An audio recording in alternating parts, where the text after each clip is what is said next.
I figured that I would get something a little bit different. Meanwhile, my jet black iPhone 7 Plus should be in the mail soon. I just got notice from Apple's website that it's preparing for shipment.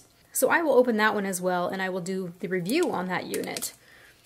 So let's go ahead and take this off. Very subdued, simple packaging.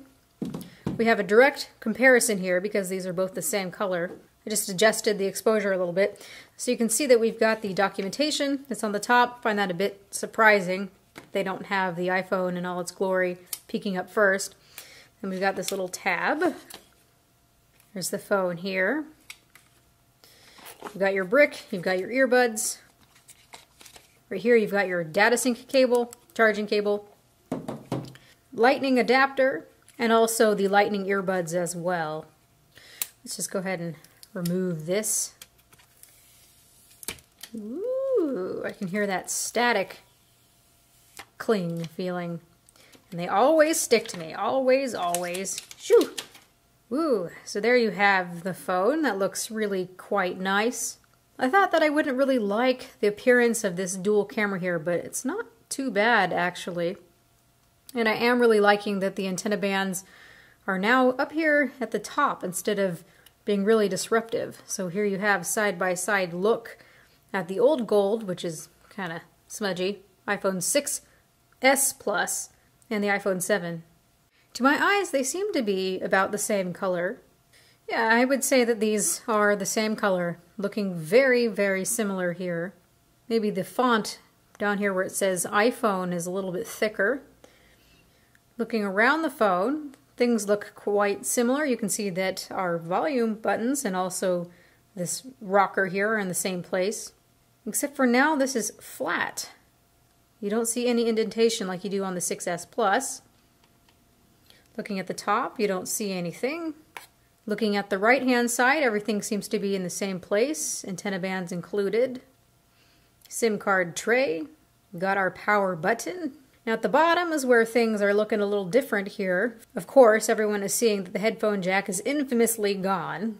So you've got a speaker and probably just a microphone down here at the bottom. This is just meant to look uniform, to look nice. And then, of course, the lightning port. On the back, we've got those dual 12 megapixel cameras. One is the telephoto lens, and the other one is just the regular lens. And you've got your dual tone quad LED flash and a microphone. I'm actually quite a big fan of solid state buttons. They worry me less, they provide less anxiety for me. I've really been liking the trackpad so far on my little MacBook. After having things like the Nexus 6P or the OnePlus 3 or any other of those Android phones that have those solid state buttons, I find the clicky buttons to be so last year. Also looking at you, Samsung. At nighttime, I'd be sitting in bed with my iPhone clicking, clicking, clicking away. And now you have some control over that haptic sound. Let's go ahead and turn this on. So just that haptic engine now. I think I'm really going to enjoy that. I've been hearing that it feels quite weird. Turning on the display. I'm hearing that the display is actually quite a bit warmer than what we have on the iPhone 6s Plus. So we'll see just how much warmer this looks.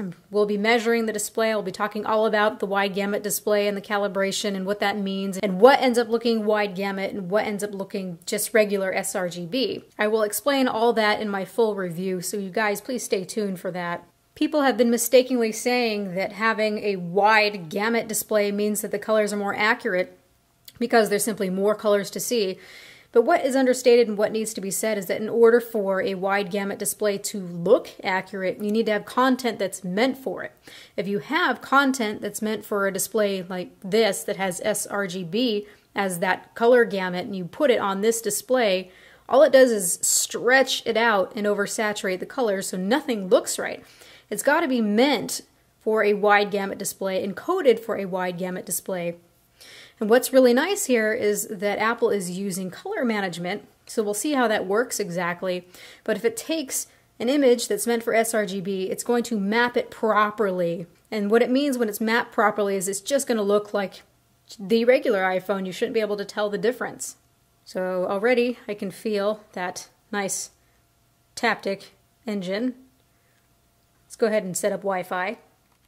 Alright, so I put in the Wi-Fi password, got it set up a little bit, and I can see already that this is a bit cooler, quite a bit cooler than the whites that we have on the iPhone 7.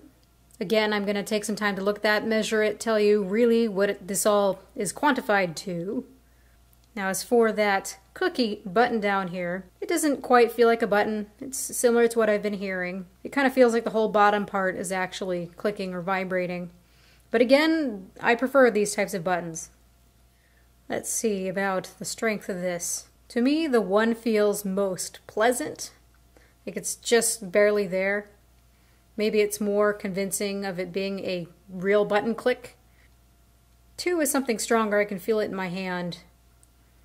And 3, yeah, I can really feel that. I think I'm going to keep it at a 1. That's my preference. Yeah, that feels more just like a regular button to me.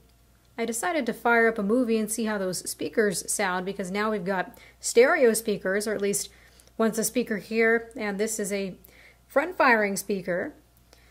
And honestly, it feels a little bit wonky and off balance at first, because I can tell the sound's coming from here and then out the bottom. But if you're cupping it like this, and you give it some time, your brain seems to adjust to it. It's definitely a lot louder, which is nice.